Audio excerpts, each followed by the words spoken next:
उपमुख्यमंत्री एकनाथ शिंदेंच्या नगरविकास विभागाच्या निधीवर मुख्यमंत्र्यांची बारीक नजर। मोठा निधी वर्ग करण्याआधी फाईल मुख्यमंत्री फडणवीसांकडे जाणार।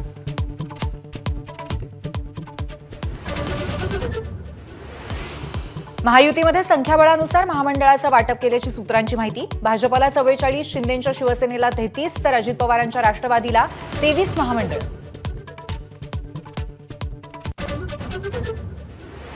छावा संघटनेच्या विजयकुमार घाटगे यांना झालेल्या मारहाणी प्रकरणी आतापर्यंत 7 जण ताब्यात। मुख्य आरोपी सूरज चव्हाण अजूनही फरार, तर मारहाणीच्या निषेधार्थ आज निलंगा आणि रेणापूर बंद।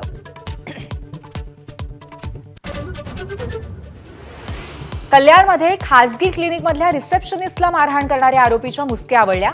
मनसे पदाधिकाऱ्यांनी गोकुळला पकडून पोलिसांच्या ताब्यात दिलं। भाषिक वाद सुरू राहिला तर महाराष्ट्रात गुंतवणूक कोण करणार? राज्यपाल CP राधाकृष्णन यांचा सवाल। ही वृत्ती राज्याचं दीर्घकाळ नुकसान करणारी असल्याचं मत।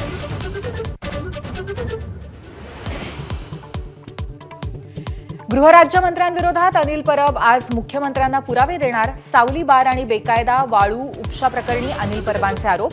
मुख्यमंत्र्यांनी कारवाई न केल्यास न्यायालयात जाण्याची परबांची तयारी।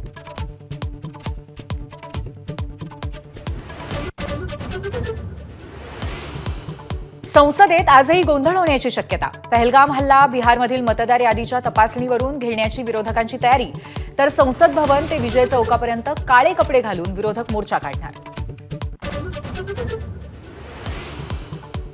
राज्यात आज सर्वत्र पाऊस। कोकणामध्ये मुसळधार पावसाचा इशारा, तर विदर्भ आणि मराठवाड्यातही पावसाचा जोर कायम राहणार।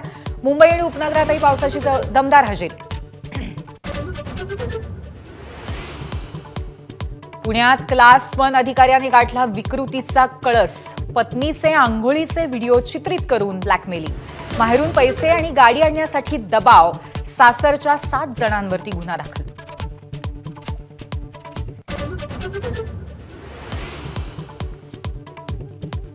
मँचेस्टरमध्ये आजपासून रंगणार भारत इंग्लंड चौथा कसोटी सामना। ऋषभ पंत फिट, नितेश रेड्डी, आकाशदीप बाहेर। मालिकेमध्ये इंग्लंड 2-1 ने आघाडीवर।